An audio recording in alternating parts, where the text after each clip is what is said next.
నమస్తే, welcome to cube TV. నేను గిరిజ. ఉగాది పండుగ అనగానే మనందరికీ గుర్తుకొచ్చేది మన తెలుగువారి సంవత్సరం, అలాగే నూతన సంవత్సరం. సో ఉగాది పండుగ అంటే షడ్రుచుల సమ్మేళనం. అలాగే ప్రతి ఉగాది పండుగకి కూడా ఒక సంవత్సరానికి ఒక నామకరణం అనేది ఉంటుంది. మరి ఈ సంవత్సరానికి నామకరణం వచ్చేసి విశ్వావసునామ సంవత్సరం.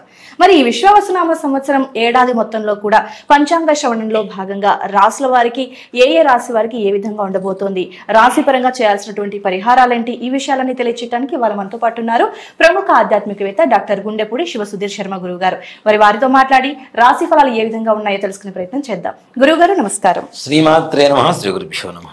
గురువు గారు, ముందుగా ఈ విశ్వావసునామ సంవత్సరంలో మేషరాశి వారికి ఆదాయం, వ్యయం, అలాగే రాజ్యపూజ్యం, అవమానం ఎలా ఉంది, అసలు ఈ ఏడాది మొత్తం చూసుకుంటే మేషరాశి వాళ్ళు ఎలాంటి జాగ్రత్తలు తీసుకొని ముందుకు వెళ్ళాలి అంటారు గురువు గారు? ముఖ్యంగా నాన్న ఆదాయం వ్యయం అనేటువంటి విషయానికి వచ్చిన తర్వాత అందరికీ వర్తించేటువంటి విషయం ఇది. ఒక మేషరాశికే కాదు, అన్ని రాశుల వారికి వర్తించేటువంటి విషయం ఇది. ఆదాయం అంటే, వ్యయం అంటే ఏంటి మీ ఉద్దేశంలో? ఆదాయం అంటే మనం సంపాదించేది, వ్యయం అంటే మనం ఎంత ఖర్చు చేస్తాము ఈ ఏడాదిలో అనేది. ఇది అక్షరాల తప్పు. అదేంటి గురువు గారు? ఆదాయం అంటే వచ్చేటువంటి ఆదాయం కాదు, వ్యయం అంటే పోయేటువంటి ఖర్చు కాదు. ఓకే. ఓవరాల్ గా ఈ రాశి వాళ్ళకి ఈ సంవత్సరం మొత్తం మీద ఉండేటువంటి మనశ్శాంతి అని చెప్తాం. ఓకే, అర్థమైందా? మనశ్శాంతి మెయిన్. మనం వివాహం కావచ్చు, సంతానం కావచ్చు, ఉద్యోగం కావచ్చు, విద్య కావచ్చు, ఆరోగ్యం కావచ్చు, కుటుంబ వ్యవహారాలు కావచ్చు, వీటిల్లో ఏ ఒక్కటి లోపించినా బాధపడేది మనస్సు. ఖచ్చితంగా గురువు గారు. అవునా? 14 రూపాయలు వస్తున్నాయి, 2 రూపాయలు ఖర్చు అయిపోతున్నాయి, మిగిలిన 12 రూపాయలు దాచిపెట్టుకుంటున్నాం అనేది ఒక ధన రూపంలో మాత్రమే కాదు, జీవితంలో జరిగేటువంటి ప్రతి విషయాన్ని భాగించుకుంటే, మొత్తం లెక్క పెట్టుకుంటే వచ్చేటువంటిది ఆదాయం వ్యయం అనేటువంటిది ఈ యొక్క పంచాంగ శాస్త్రానికి పరమార్థం. అంతేకాని డబ్బు రూపం ఒక్కటే కాదు నాన్న. అందరూ డబ్బులు డబ్బులు డబ్బులు డబ్బులు అనుకుంటుంటారు. మనకు 14 రూపాయలు వస్తే 2 రూపాయలు ఖర్చు అయిపోతే 12 రూపాయలు దాచి పెట్టేసుకుంటా, బ్యాంకింగ్ చేసుకుంటా. ఈ పక్కన ఆదాయం, పక్క రాశి వాడికి 2 ఆదాయం 14 ఖర్చు అనుకో, వాడు వచ్చి వీడి దగ్గర అప్పడవచ్చు. ఈ రకమైనటువంటి ఆలోచనలు కూడా చాలా పెరుగుతూ ఉంటాయి. కాబట్టి అలాంటివన్నీ కూడాను ధన రూపం ఒక్కటే కాదు, ఆదాయ వ్యయాలు అనేది మానసికమైనటువంటి ప్రశాంతత, జీవనం మొత్తం కూడా ఈ సంవత్సరంలో ఎలా ఉండబోతుంది అని సూచించేటువంటి నెంబర్ మాత్రమే అని చెప్పి గ్రహించాలి ప్రతి ఒక్కరు. ఒక డబ్బొక విషయంలోనే కాదు. అలా ద్వాదశ రాశుల్లో మొట్టమొదటి రాశి మేషరాశి. మేషరాశిలో అశ్వనీ నక్షత్రం 4 పాదాలు, భరణీ నక్షత్రం 4 పాదాలు, కృత్తికా నక్షత్రం 1వ పాదం. ఇక్కడ మన సంఖ్యాశాస్త్రం, మన పూర్వీకులు కూడా చాలా గొప్పగా ఆలోచిస్తారు నాన్న. మనకి 27 నక్షత్రాలు, ఒక్కొక్క నక్షత్రానికి 4 పాదాలు, 27 × 4 108 పాదాలు. ఒక్కొక్క రాశిలో 9 పాదాలు ఉంటాయి. ఏ నక్షత్రాలైనా సరే 9 పాదాలు ఉంటాయి. 9 × 12 108. ఎంత బాగుంది చూడండి నెంబర్, అసలు 108 కదా. అంటే అంత ఆలోచనతో ఈ యొక్క పంచాంగ శాస్త్రాన్ని వాళ్ళు కనుక్కొని రాశారు అనేది ఎంత దివ్యంగా మనం ఉపయోగపెట్టుకోవాలి. అంతే, వాళ్ళు మనకు కావలసినవన్నీ ఇస్తున్నారు. జాగ్రత్త అజాగ్రత్తలు ఎలా ఉండాలి, ఎలా ఉండకూడదని దాన్ని మనం పాటించుకుంటూ ముందుకు వెళ్తే చాలా బాగుంటుంది. ముఖ్యంగా మేషరాశి వాళ్ళకి ఆదాయం 2, ఖర్చు 14. ఆదాయం 2, ఖర్చు 14. రాజ్యపూజ్యం 5, అవమానం 7. ఇలా చూసుకుంటే మనకి కాస్త బాధాకరంగా కనపడుతూ ఉంటుంది. కానీ మేషరాశి వారికి ఈ సంవత్సరం మార్చి 29వ తారీఖు నుంచి 7.5 సంవత్సరాల శని ప్రారంభమవుతుంది. మేషరాశి వారికి స్టార్ట్ అవుతుంది. షష్టగ్రహ కూటమి అని చెప్పుకుంటున్నాం కదా, వాటిలో శని మొట్టమొదటిగా మీనరాశిలోకి వస్తున్నాడు. మీనరాశిలోకి శని వస్తున్నటువంటి కారణం చేత మేషరాశి వారికి ఏలినాటి శని, 7.5 అంటుంటారు, 7.5 సంవత్సరాల శని అంటారు, ఏలినాటి శని అంటూ ఉంటారు. అది ప్రారంభమవుతుంది అని చెప్పడంలో ఏమాత్రం కూడా సందేహం లేదు. మరి వీటి వల్ల ఏం చూసుకోవాలి, ఎలా ఉండాలి? 12వ స్థానంలో శని మన రాశికి ఉంటే తప్పనిసరిగా ధనస్థానం దెబ్బతింటుందని చెప్తాం. ఇప్పుడు ఏలినాటి శని అనేటువంటిది ఎలా ఉంటుందంటే, మేషరాశి నాన్న, మేషరాశికి ముందు మీనరాశి కదా. మీనరాశిలోకి వచ్చినప్పుడు మేషరాశి వారికి ఏలినాటి శని ప్రారంభమైంది. మీనరాశిలో 2.5 సంవత్సరాలు, మేషరాశిలో 2.5 సంవత్సరాలు, మేషరాశి తర్వాత వచ్చేటువంటి వృషభ రాశిలో 2.5 సంవత్సరాలు, మొత్తం కలుపుకుంటే 7.5 సంవత్సరాలు. ఇది ఏలినాటి శని ప్రభావం. దీన్ని ధన, తను, కుటుంబ స్థానాలుగా విభజిస్తూ ఉంటారు. మొదటి 2.5 సంవత్సరాలు ధనం మీద దెబ్బ, 2.5 సంవత్సరాలు శరీరం మీద ఆరోగ్యపరమైనటువంటి దెబ్బలు.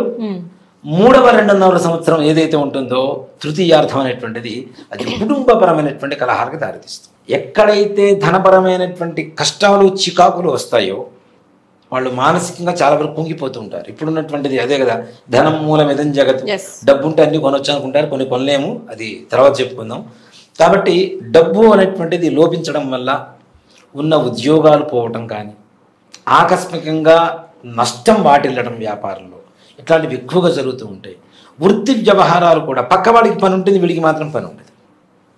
ఈ రకమైనటువంటి వ్యవహారాల వల్ల ధన నష్టం జరిగేటువంటి పరిస్థితులు కనబడుతూ ఉంది.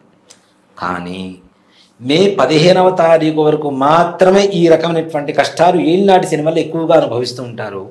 మే 15వ తారీఖు తర్వాత ఇందాక మనం చెప్పుకున్నాం పంచాంగ శ్రవణంలో, మే 15వ తారీఖు నుంచి మనకి దాదాపుగా గురుడు మారిపోతూ ఉన్నాడు. గురుడు మారిపోతే మిథున రాశిలోకి వెళ్ళిపోతాడు. మేష నుంచి 3వ స్థానం అవుతుంది. మేషం, వృషభం, మిథునం. 3వ స్థానంలో గురుడు ఉంటే గురుబలం పెరుగుతుంది. దానివల్ల శని దోషాలతో కొంతవరకు తగ్గిపోతూ ఉంటాయి. అంటే శని దోషాన్ని కలుగు చేస్తుంటే గురుడు దోష నివారణ కలుగు చేస్తున్నాడు, లాభాన్ని చేకూరుస్తున్నాడు. అందువల్ల మే తర్వాత వీరికి ఉన్నత కాలంగా చెప్పుకోవచ్చు. మరలా పోయినటువంటి ఉద్యోగాలు రావడం కానీ, వ్యాపారాభివృద్ధి జరగడం కానీ, వృత్తి వ్యవహారాల్లో కానీ అధికమైనటువంటి ధనాన్ని సంపాదించేటువంటి యోగం మే 15వ తారీఖు తర్వాత వీరికి కలుగుతుందని చెప్పుకోవచ్చు. ఓకే గురువుగారు. అలాగే మేషరాశి వారిలో ముఖ్యంగా నాయకత్వపు లక్షణాలు ఎక్కువగా పెరుగుతూ ఉంటాయి ఈ సంవత్సరం. దాన్ని చూసేవాళ్ళు కొంతమంది మూర్ఖత్వం అనుకుంటారు, లేదంటే గట్టిగా మాట్లాడుతున్నాడు అనేటువంటి ఒక కోపం అనుకుంటారు. కానీ నాయకత్వపు లక్షణాలు అంటే లీడర్షిప్ క్వాలిటీస్ పెరుగుతూ ఉంటాయి మేషరాశి వారిలో.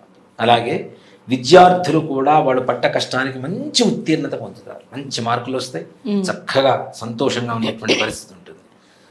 పూర్వీకులు ఇంట్లో ఎవరికైనా అనారోగ్యంగా ఉన్న వాళ్ళు కూడా అనారోగ్య బారి నుంచి ఆరోగ్యానికి వస్తారు, తప్పనిసరి ఆరోగ్యవంతులుగా తయారవుతారు. ఇంట్లో చక్కటి వాతావరణం ఏర్పడుతూ ఉంటుంది.